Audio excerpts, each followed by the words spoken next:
Hello everyone, welcome back. आज की video में हम डिस्कस करेंगे अपना लॉ स्प्रिंग का कैरेक्टर स्केच और कुछ लिटरेरी डिवाइसेस और थीम्स। और इस वीडियो में लॉ स्प्रिंग के हमने दो पार्ट्स कवर किए थे, तो उन दोनों पार्ट्स को मर्ज करके हम इस वीडियो को करेंगे, जिसमें हम कैरेक्टर स्केच भी करेंगे, उनके जो लिटरेरी डिवाइसेस है उनको भी करेंगे, और इसका जो थीम बनता है लॉ स्प्रिंग का वो भी करेंगे। तो इसमें जो सबसे पहला हमारा कैरेक्टर स्केच है वो है साहिब आलम। साहिब आलम के बारे में जो है, Sahib Alam is a young boy who lives in the Seemapuri slum which is on the outskirts of Delhi. जो साहिब आलम है एक यंग बॉय है जो कि कहाँ रहता है, सीमापुरी में रहता है, जो दिल्ली के ही इर्द गिर्द है। His family came from Dhaka, उसकी जो फैमिली है ढाका से आई थी, जो कि बांग्लादेश में है। According to the writer, Sahib Alam means lord of universe. जो हमारे राइटर हैं नीस जंग, उनके अकॉर्डिंग जो है साहिब आलम का मतलब होता है लॉर्ड ऑफ यूनिवर्स, कि जो ब्रह्मांड का क्या है, मालिक है। Sahib Alam like others who live in Seemapuri is a rag picker. Sahib Alam जो है वो क्या है, सीमापुरी में ही दूसरे बच्चों की तरह ही एक रैग पिकर है, जो कि कूड़ा बीनने का काम करता है।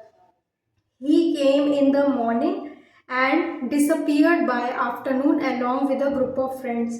वो क्या करता है कि मॉर्निंग के टाइम पर तो दिखता है, किस काम में, मॉर्निंग के टाइम वो कुछ ना कुछ जो है अपना रैक पिकिंग का काम करते हुए दिखता है, लेकिन अचानक से आफ्टरनून में ही वो गायब हो जाता है। For Sahib Alam rag picking is a source of joy and mystery. Sahib Alam के लिए जो रैक पिकिंग है, यानी कि जो कूड़ा बीनना है, एक तरह से उसके लिए मिस्ट्री और जॉय है, जो कि वो खोजता रहता है। This is because he sometimes finds a rupee in the garbage. कई बार उसको उसमें क्या है, पैसे भी मिलते हैं। जब वो कचरे में ढूंढता है तो उसको क्या मिलते हैं, वहाँ पैसे भी मिल जाते हैं। As a rag picker, Sahib Alam was his own boss, a free man, but when he took up joy at the tea stall, he sacrificed his freedom. यानी कि वैसे तो अगर वो रैक पिकर अगर है तो वो खुद का बॉस है, क्योंकि वो अपनी मर्जी से जब चाहे जहाँ चाहे जा सकता है, और अपनी अकॉर्डिंग से ही, फ्रीडम से वो जितना चाहे कूड़ा बीनना चाहता है, कुछ भी उसमें करना कर सकता है। लेकिन बाद में क्या है, वो एक टी स्टॉल पे जब जाता है और वहाँ पर उसको क्या है, एक तरह से वहाँ अपना जो फ्रीडम है वो सेक्रीफाइस करना पड़ता है, और वो दूसरों के अंडर काम करता है।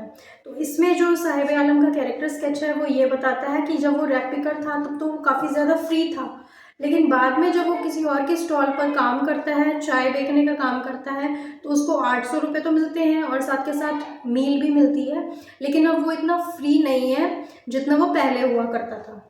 अब हम बात करते हैं मुकेश के बारे में, जो कि हमारा सेकंड कैरेक्टर है। फर्स्ट कैरेक्टर जो था फर्स्ट पार्ट का वो साहिब आलम था। अब जो सेकंड पार्ट है उसमें हम बात करते हैं मुकेश के बारे में।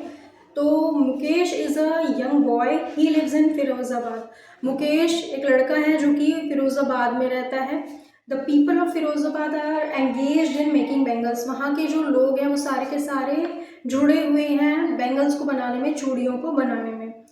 आपको पता ही होगा जो फिरोज़ाबाद है वो बैंगल मेकिंग के लिए काफ़ी ज़्यादा फेमस है। Mukesh lives in a small house. Mukesh जो है काफ़ी छोटे घर में रहता है। Mukesh was courageous enough to dream of becoming a motor mechanic. उसका एक करेज है कि मुझे ना आगे चल के क्या है, एक मोटर मैकेनिक बनना है। तो उसका ये सपना है कि मुझे मोटर मैकेनिक बनना है। He will not be able to progress in life, so he decides that he will not go into the family profession.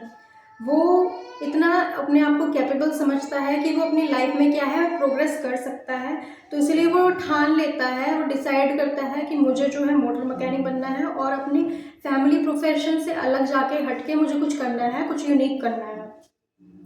He has a passion for technical things. उसका जो passion है वो क्या है, technical things की तरफ ज़्यादा है। जो इलेक्ट्रॉनिक्स से या फिर जो मशीन से रिलेटेड जो चीज़ें होती हैं उन्हें वो टेक्निकल थिंग्स से रिलेटेड अपना वर्क करना चाहता है। Mukesh grandfather has gone blind with the dust from the glass bangles. वो देखता है कि जो उसके दादाजी हैं वो क्या है, पॉलिश करते करते जो बैंगल्स हैं उनको बनाते ही उनकी जो आँखें हैं वो चली गई है और वो ब्लाइंड हो गए हैं। But Mukesh wants to make his own destiny, लेकिन जो मुकेश है वो अपनी खुद की जो डेस्टिनी है वो खुद बनाना लिखना चाहता था। So Mukesh wants to become a car driver, तो मुकेश क्या है, एक कार ड्राइवर बनना चाहता था। तो कार ड्राइवर अगर वो बनना चाहता है और मोटर मैकेनिक एक गैरेज है जिस पर वो काम करना चाहता था, खुद का एक सेल्फ वर्क वो करना चाहता था, वो जो बैंगल मेकिंग है उनसे फ्री होना चाहता था। वो नहीं चाहता था कि जो उसकी जो पूरी फैमिली है इस काम में जो लगी रही है कि वो भी इस काम को करे, तो वो ये नहीं चाहता था कि उसे भी अपना फैमिली का जो काम है वही आगे चल के करना पड़े, कुछ वो अलग ही करना चाहता था। अब बात करते हैं हम इस चैप्टर के जो लिटरेरी डिवाइसेस हैं उनकी। तो सबसे पहले जो हमारा लिटरेरी डिवाइस है वो है हाइपरबोले। हाइपरबोले क्या है?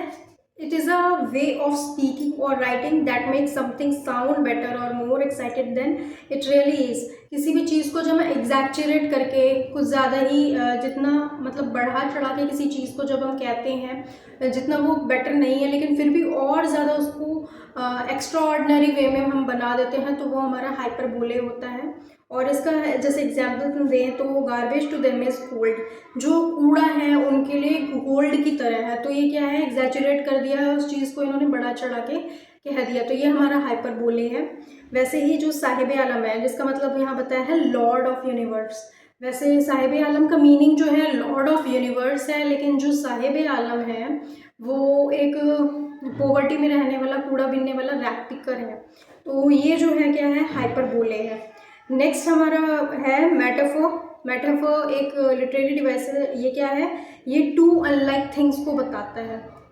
जैसे compare two things that are not similar, जो कि एक जैसी नहीं होती, अनलाइक होती हैं, अलग होती हैं, हटके एक दूसरे से डिफरेंट होती है।